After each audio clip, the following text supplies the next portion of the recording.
बिस्मिल्लाहिर्रहमानिर्रहीम। आबादगार साथियों, अस्सलाम वालेकुम।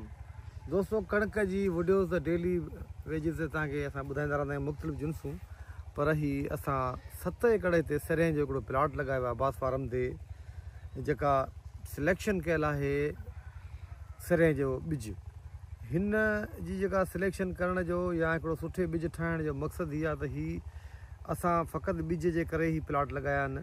जो माण्हू ॿिज जी डिमांड कंदा रहनि था, त असां चवंदा त अहिड़ी का सरें हिकिड़ो त हू जल्दी लहे, यानी हीअ सरें 120 ॾींहंनि में लहंदी, जीअं TD1 लहे पई। आम तौर ते सरें 150 ॾींहंनि में लहंदी आहे, तव्हांखे ख़बर आहे। ऐं हिन जी जेका आहे फरी मोटी आहे, दाणो थुलो अथसि, उन करे हिन जी पैदावारी सलाहियत ॿियनि सरें जे वैराइटियुनि खां वधीक आहे। अच्छा, हाणे तव्हांखे थोरो ॾेखारींदासीं त हीअ हिन जी ॾिसो न, हिन वक़्तु हिन जे पन जी साइज़ केतिरी थुली आहे। हीअ मोटी ॾिस, हिन जा पन ॾिसो, हीअ पन वरी ॾिसो तव्हां त पन बाक़ाइदे जेको आहे सो कड़ भरियो बीठो आहे। ऐं हीअ सिलेक्शन कयल आहे, सुठा ॿूटा जेके आहे सिलेक्ट करे, ऐं उनजो जेको आहे ॿिज ठाहियोसीं अॻे साल, लॻाई हुई 3-4 एकड़, उन में जा सिलेक्शन थियल आहे। ऐं हीअ जेको बि तव्हां ॾिसंदो त हिन केतिरो कड़ भरियो आहे, सभु पन ऑल ओवर जे करे तव्हां हीअ ॾिसंदो जे वीडियो जी मदद सां ॾेखार दोस्तनि खे, त तव्हांखे मोटा ऐं माना हिकिड़ा फुर्तीला जेके आहिनि से माना नज़र ईंदा। ऐं हिन जो जेको हीअ जेकॾहिं असां स्टम ॾेखारियूं थुड़, ॾिसो केॾो मोटो आहे हिनजो, हीअ थोरो केतिरो मोटो आहे। ऐं कीअं जेको आहे सो हिन ही एतिरियूं ब्रांचिस हिन हेतिरे ॿूटे बि जेके लॻायूं आहिनि पंहिंजो, त हिकिड़े बहितरीनु अंदाज़ में सुठे नमूने वञे पई। ऐं हिन जी पैदावारी सलाहियत बि आऊं जेका सम्झां पियो, आम सरें जेकॾहिं 20 मण लहंदी त हीअ 8-9 मण वधीक लहंदी। जेकॾहिं कंहिंजी सरें 15 मण लहे पई त 8-9-10 मण जो हिन में एक्स्ट्रा माना बेनिफिट हूंदो। ऐं सिलेक्शन थियल आहे बाक़ाइदे, ऐं सभु माना हिनखे सुठे नमूने सां खाद खुराक बि ॾियूं पिया, ऐं ट्रीट बि कयूं था, लेट में लॻल आहे।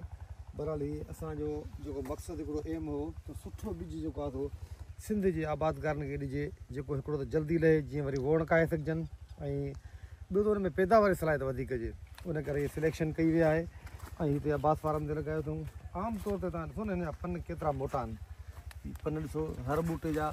ऐं हिन में जेको हीअ हेठां थोरो ॾिसो त हुन खां पोइ हिन जी ब्रांचिस जेके आहिनि केतिरियूं निकितियूं आहिनि, यानी ॿूटो जेको बि लॻो आहे त इंच खां पोइ हिन में ब्रांचिस निकिरणु शुरू थियूं आहिनि। थोरो पोइ हिते वञे, हिनखे ॾेखार दोस्तनि खे हीउ ॿूटो, त हीउ ॿूटो ॾिसो हितां निकितो आहे, उते ई हिन जूं ब्रांचिस शुरू थी वियूं आहिनि, हिकिड़ी, ॿी, टी, चौथीं, 5, 6। ऐं हूअं बि सरें में वरी ब्रांचुनि मां ब्रांचूं थींदियूं आहिनि, हीअ ब्रांच आहे त हिन वारी ॿियूं ब्रांचूं फुटणु शुरू थींदियूं।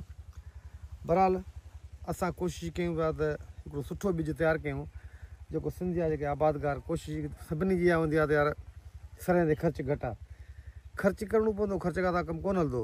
हींअर DAP बि ॾियणो पवंदो हिनखे, यूरिया बि ॾियणो पवंदो, पर यूरिया कुझु घटि ॾिबो आहे।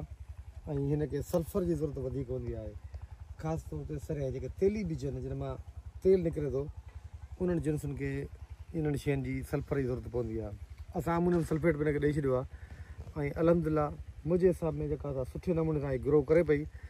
ऐं जिन जूं आगाटियूं सरें आहिनि उहे शायदि सीअ में न अची वञनि, त वरी उन्हनि ते असरु पइजी वेंदो फरियुनि ते सीअ जो, दाणू न मारीनि। बाक़ी हीअ जेका आहे बिल्कुलु टेमाइती आहे।